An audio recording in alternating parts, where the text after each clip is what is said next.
We talked on our pregame show that the Yankees try to win a series and get out of here winning every series that they played this year. Mission accomplished there. And Jack talked about the offense coming out and scoring runs again like they did last night. 9 runs last night, 8 runs today. And you love the bullpen job because Luis Gil did not give the Yankees length again. That is going to be an issue at some point. They need a starting pitcher to step up a little bit. But the bullpen was fantastic, and Giancarlo Stanton with that grand slam. Yeah, when I look at this game, I see it as a complete and thorough win because of all the contributors that we're going to talk about on this show. You start with Stanton. The ability to hit the grand slam is one thing, but the ability to pull a fastball and hit a fastball, something that was a problem for him all of last year, so a positive sign for the Yankees. Volpe with 3 more hits. The Yankees actually had 8 of their starters who reached base via a hit or a walk, so everyone was contributing up and down the lineup. And on a day where Aaron Boone knew that it was going to be a lot of arms coming out of that bullpen, they did cobble it together, Bob. He'll probably wishes he could have stayed in this game a little bit longer.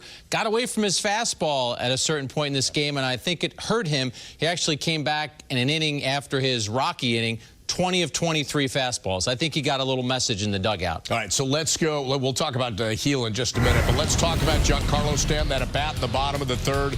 It's our Sage pitching decisions, and let's go pitch by pitch through that at bat against Bowden Francis. Well, what's the scouting report going to be against Giancarlo Stanton after he couldn't handle velocity last year? Opposing pitchers are going to come right at him with velocity. Quickly ahead in the count, 0-2, couple of fastballs. Another high fastball that he lays off there at 95. This is going to be a breaking ball. Last year, Giancarlo Stanton swings at that pitch 1,000,000 times out of 1,000,000. There's a fastball down the middle that he misses, and then another fastball inner half at 93. Finally got the timing down. Grand slam. Back-to-back nights with home runs. But I think the most important thing for Giancarlo, taking care of the velocity, that's going to help him down the road. Homers in 2 nights, 3 homers on the season, 405. He's the active major league leader in terms of home runs. Meredith caught up with him a short time ago on the field. Let's listen to that. Giancarlo, you absolutely demolished the baseball in the 3rd inning, but fell behind 0-2 in that count. How were you able to stay alive till you found a pitch you can hit? Just try to get something over the plate. You know, he was touching the corners pretty well, so yeah, just had to battle and make sure I gave myself a chance to get any RBIs. Can you describe the satisfaction when you connect like that? That's big time. That's great. To be able to put us up and keep us up, that's what it's about. That's what we worked for. And I couldn't have done it without the guys getting on base, too. Hey, you mentioned that. A single by Juan Soto, that Aaron Judge walks, Anthony Rizzo walks. What did you think overall today about the plate discipline? Just manufacturing runs.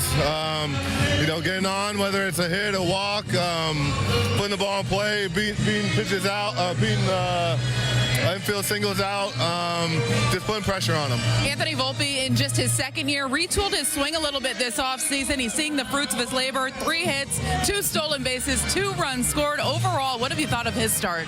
It's awesome. Just letting the ball get deep, being comfortable in deep counts, 2 strikes. It doesn't matter. He's been shooting stuff in the second base hole all year, and he's going to continue to do it. Another series win. You guys enjoying this? That's right. That's right. Keep it going. Giancarlo, thanks for the time. Send it back to you. All right, Meredith, thank you. So for Giancarlo Stanton, that big home run today, he did strike out twice, but Jack, more importantly, the fact that he gets the barrel on the bat, putting the ball in play, and when he gets to that 0-2 count or 2-strike count, sometimes you think, and we saw that at bat in the 3rd, Bowden Francis is going to spin one outside the zone. He's going to chase at another strikeout. He hasn't been doing that as much over the past few games. I love the way John broke that down because of what you're just talking about. How often last year did we see Stanton chase out of the zone and just fall prey to exactly what the pitcher was trying to do to him? Not only did he lay off breaking pitches, but he fouled off 2 fastballs. So he had already sized up what Francis's fastball can do. And then when Francis comes inside with the fastball, Stanton just demolishes it.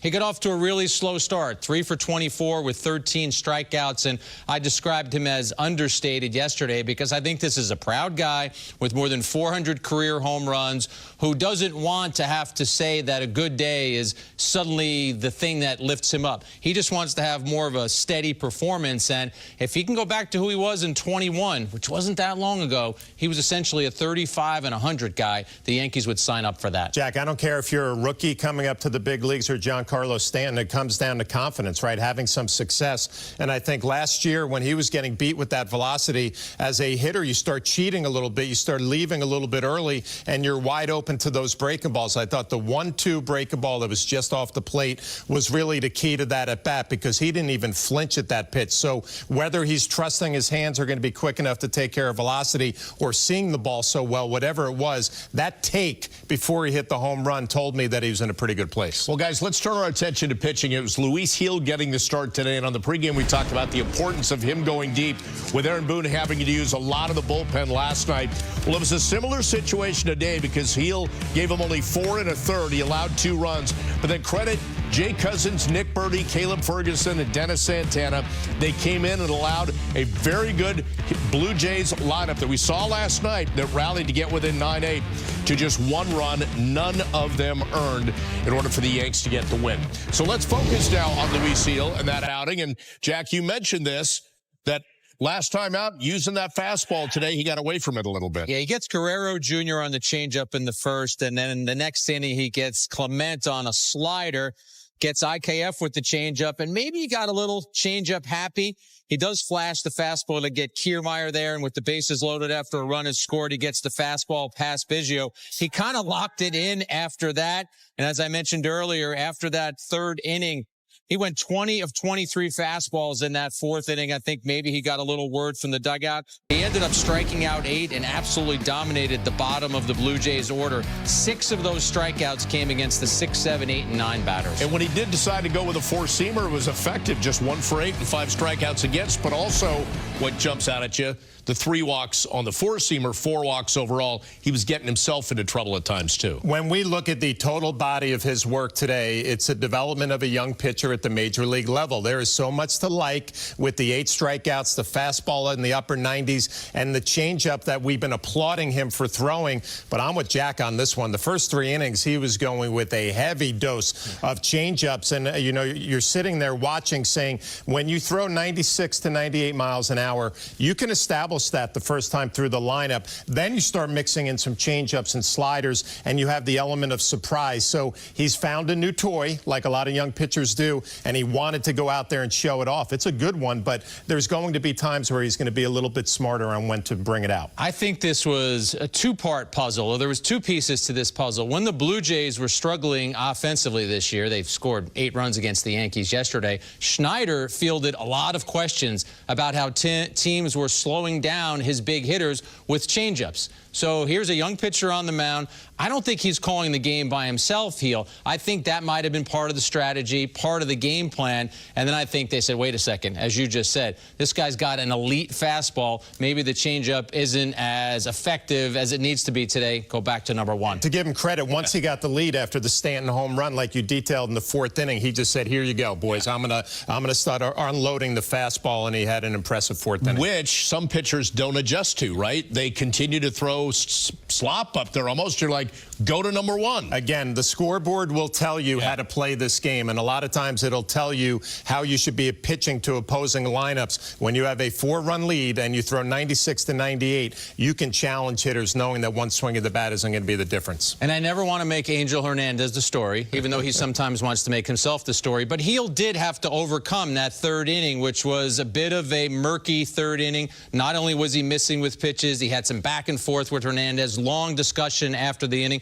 So to his credit, he came back out and had a really strong 4th after that. All right, we're Tony and Blast, our turning point of the game, brought to you by Montefiore Einstein, John Sterling, and Michael Kay with a call, as that was a 5-run inning, helped get the Yankees to an 8-3 win over the Blue Jays. Stanton is where the conversation begins with Aaron Boone, with Meredith and the media. Time to get to the manager's report, brought to you by Toyota.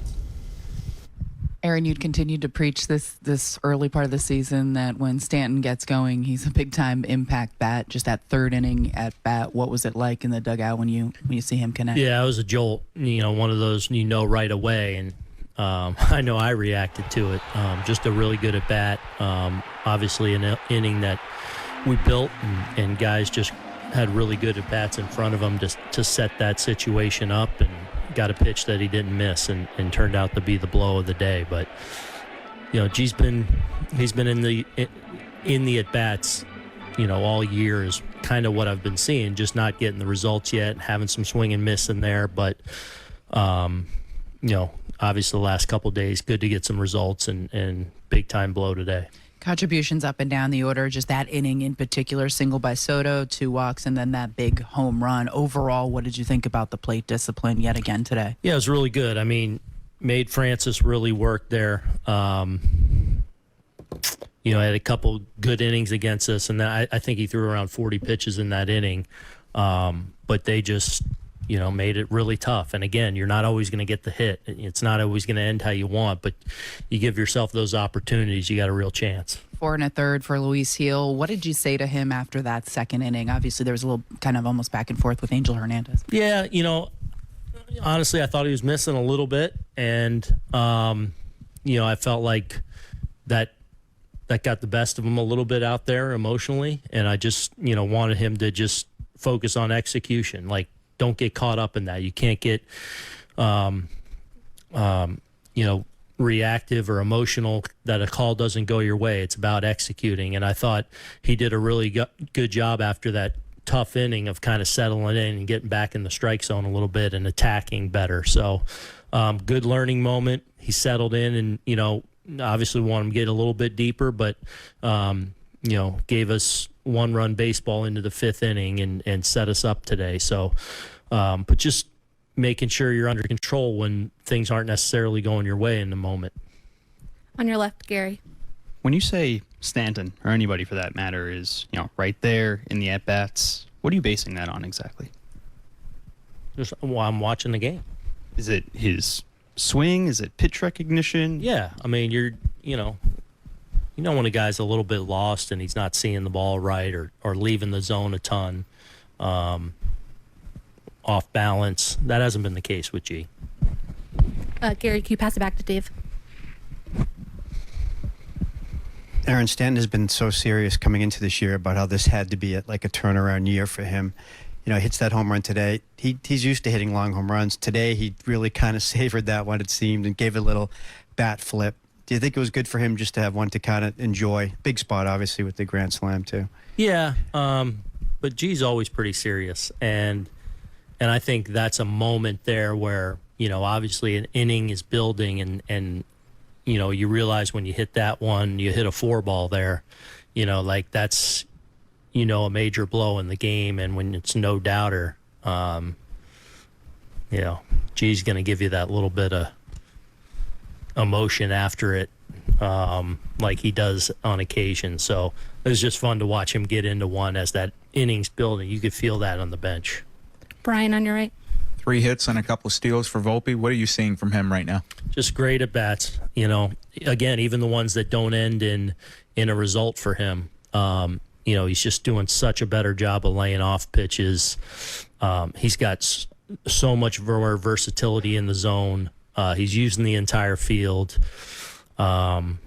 Just fun to watch him go up there and put at bats together. It's competitive all the time now, which is exciting. On your left, Brendan. You guys are 8-2 to start the year. I mean, just what do you pull from this 10-game start? What's your biggest takeaway? Early, and we've been able to win games in different ways. Again, like in a lot of ways, I don't even feel like we're totally clicking offensively yet we're doing what we need to do. We're seemingly making a big play when we had to. We've gotten enough starting pitching. The bullpens have been really good. So, it's been a little bit different. And obviously, 3 really good opponents. But we're 10 games into the marathon. Like it's, again, I'd say that to you if we were off to a tough start. Like it's great to rack them up. Like they all count. So, but it's been good that, I feel like every guy in there has contributed, and especially early, that's what you need. You need guys to. You can't lean on the same guys every night. So, we found a lot of different ways to win games so far in this first 10 days. And speaking of leaning on guys, are you going to have to lean a little extra on Nestor tomorrow, considering just how much your bullpen's been used these last couple days? We'll see. I really wanted to stay away from Santana, actually, and he goes out and gives us just a gutsy to be able to finish that game, give us 4 big outs there. Because I was trying to stay away from him, possibly even Hamilton today. So that was big on him to finish that game there for us. We'll see. We should be okay. I mean, yeah, we need some length, but just hopefully it just goes and pitches well and sets us up again. On your right, Greg. What was the explanation you got on Gleyber's strikeout in the first inning? That he got back on and had time and completed his move. Definitely one of those that I want to look into and get the exact explanation of what is allowed there. He never broke his hands, which, my understanding is when you get off the mound, you got to at least break your hands. So it seemed like, I don't know, it might have been very much within the rules, but it sure felt a little odd. Joel. Aaron, when you asked about what you talked about his at-bats again. And I know he won a Gold Glove and he stole a lot of bases last year, but I just wonder if you see almost an overall refinement in his game. Like he almost feels veteran out there, even in year 2. Yeah, I would agree with that. I think that's the kind of player he is. When he was coming up through our system, we envision him as kind of one of those core leader. He's got that kind of DNA to him, and he's got that kind of baseball savvy to him. And being in the middle of the diamond and playing kind of the all-around game that he plays, made a huge defensive play for us tonight again. Yeah, I mean, he's starting to look like that complete, well-rounded, really good player. And I do think he has that just because I think the respect he carries in the room from the veteran guys about the way he goes about his business, and his kind of passion for all that goes into being a well-rounded player on the margins that he pours into, lend itself to him being, able to move the needle like he has to this point. On your left, Max. Just one more on Gleyber. He continues to see so many pitches to start the year. And what kind of boost has he provided from the leadoff spot? Yeah, I feel like he's putting together really good at-bats, which has been really, really encouraging. He hasn't got a ton of results yet either, but I do feel like the at-bat quality's been there. And, it all matters. It all adds up. And, it's those kind of things along with others that on a day we haven't broken through totally, has given us a chance, at some point in the middle innings or later in the game because we've made it difficult. Any others? All right. On the pregame today, your key to the game was bullpen usage. And you even threw up personally the bullpen budget graphic. You held up the chart. I don't know if I did it personally, Bob. But again, they burned through 4 guys yesterday. It set up a challenge in the series finale today. Yeah, we knew it going in, and you know that Aaron Boone knew it going in, that he had a depleted bullpen, and how was he going to maneuver the back end of this game?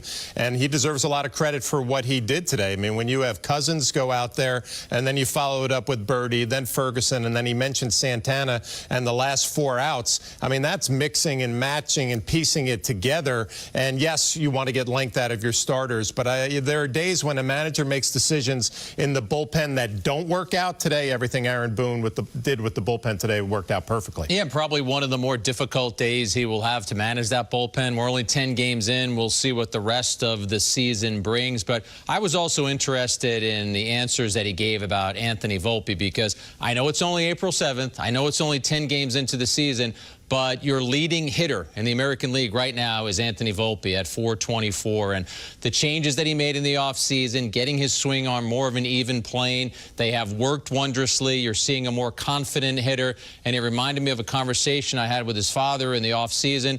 His dad, Michael, was talking about how hard Anthony was working. And the son said to the dad, I'm never going to hit 209 again. Well, he's a long way from 209 right now, and he's trying to stay as far away from that number as he can. But here's the great thing. We live in a day and age of everybody learning launch angle. And you even see him on Deck Flash. They're kind of like doing this warm-up swing that's up.